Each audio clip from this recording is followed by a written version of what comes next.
వినాలండి కొంచెం బ్రదర్ మీరు ఇక్కడ ఏమంటే అదైతే మీరు మాట్లాడిన వెంటనే అందరూ కౌంటర్ ఇస్తారు. మరి మీరు మాట్లాడుతున్నప్పుడు ఇందాక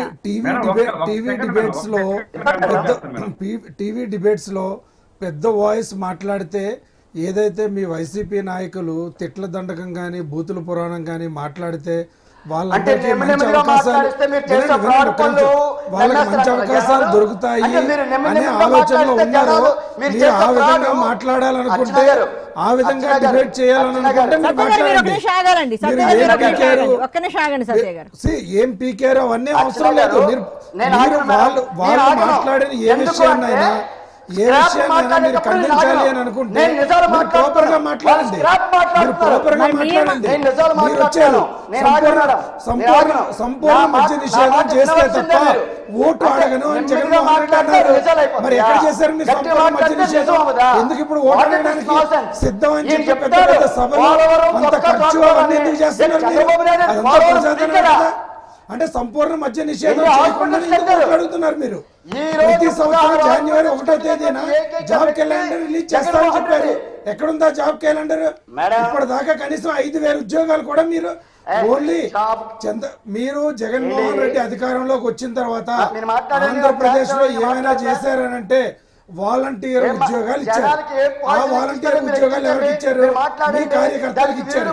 మీ చెప్పులు మోసే వాళ్ళకి ఇచ్చారు. మీకు ఎవరైతే బానిసత్వం చేస్తారో వాళ్ళకి ఇచ్చారు. మీరు ఎవరైనా చదువుకున్న బిఎస్సి బిఎడ్ ఎంఎస్సి ఇవి చేసిన వాళ్ళకి ఎవరికైనా ఆంధ్రప్రదేశ్లో ఉద్యోగాలు దొరుకుతున్నాయా? ఒక్క ఐటీ పరిశ్రమను గత 5 ఏళ్ళలో మీరు తీసుకురాగలిగారా? ఎవరైనా ఇప్పుడు ఆంధ్రప్రదేశ్ నుంచి ఎవరు గ్రాడ్యుయేట్స్ కానీ ఇద్దరు ఇంజనీరింగ్లో కంప్లీట్ అయినా ఫార్మసీలో కంప్లీట్ అయినా వాళ్ళటు బెంగళూరుకి వెళ్ళాలి, లేకపోతే ఇటు హైదరాబాద్కి రావాలి, లేకపోతే చెన్నైకి పోవాలి. మీరు ఎక్కడ 3 రాష్ట్రాలని 3 ముక్కలు చేసి రాష్ట్రం మొత్తాన్ని సర్వనాశనం చేశారు. ఇంకా మళ్ళీ సిగ్గు లేకుండా మీరు మాట్లాడుతున్నారు. మీరు వితండవాదం చేస్తున్నారు. ఏ విధంగా మిమ్మల్ని సమర్థించుకుంటారు? మీరు ఏ విధంగా సమర్థించుకుంటారు? చంద్రబాబు నాయుడు గారికి సిగ్గు లేకుండా పంపకాలు ఏవైతే ఉన్నాయో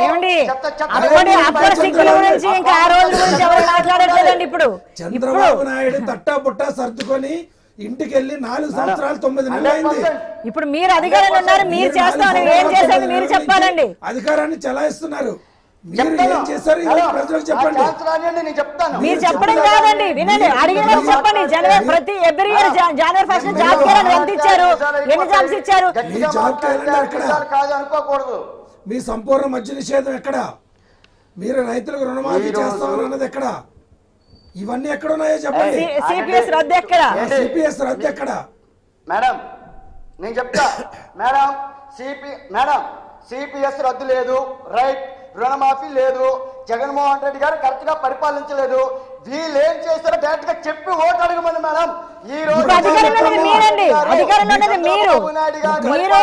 మీరు చెప్పాలి ఏం చేసామన్నది. ఒక్క ఛాన్స్ అని చెప్పి ప్రజలందరికీ ముద్దులు పెట్టి గుద్దులు గుద్ది ఈ రోజు వదిలేసిన మీరు చెప్పాలి. నాకు ఛాన్స్ ఇవ్వండి మేడం, టైం అవుతుంది. నాకు ఛాన్స్ ఇవ్వండి మేడం. ఆ సోది ఆలకించడానికి కాదు, నాకు చెప్పండి. మీరు అలా మాట్లాడకూడదు.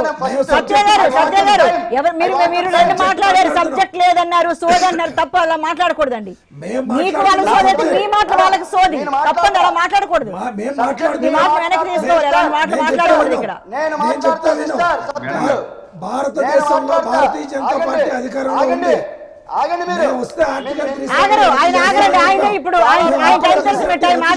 మీరు ఆగాలి సత్య గారు. మీరు ఆగండి ఒక నిమిషం. రామాలయం చెప్పాం, రామాలయం కట్టి చూపించాం. ఇది ప్రజలకు నువ్వు ఏ వాగ్దానం ఇచ్చావు ఆ వాగ్దానాన్ని అమలు చేసావా లేదా అని అన్నది చెప్పు. అది మాట్లాడడం మానేసి నువ్వు ఇచ్చిన హామీలన్నీ గాలి కొదిలి 4.5 సంవత్సరాలు ప్రజల్ని హింసించి ఈరోజు మళ్ళీ సిద్ధం అని చెప్పి ప్రజల దగ్గరికి ఎలా వస్తున్నారు? ఏం చెప్తామని వస్తున్నారు మీరు? అంటే ఇంతకు ముందు ఇచ్చినవన్నీ వదిలేసాం గాలికి, ఇప్పుడు కొత్త హామీలతో వస్తున్నా, మళ్ళీ అవకాశం ఇవ్వండి అని అడుగుతున్నారా? ఓకే రైట్ అండి. ఇప్పుడు మాట్లాడండి సత్య గారు.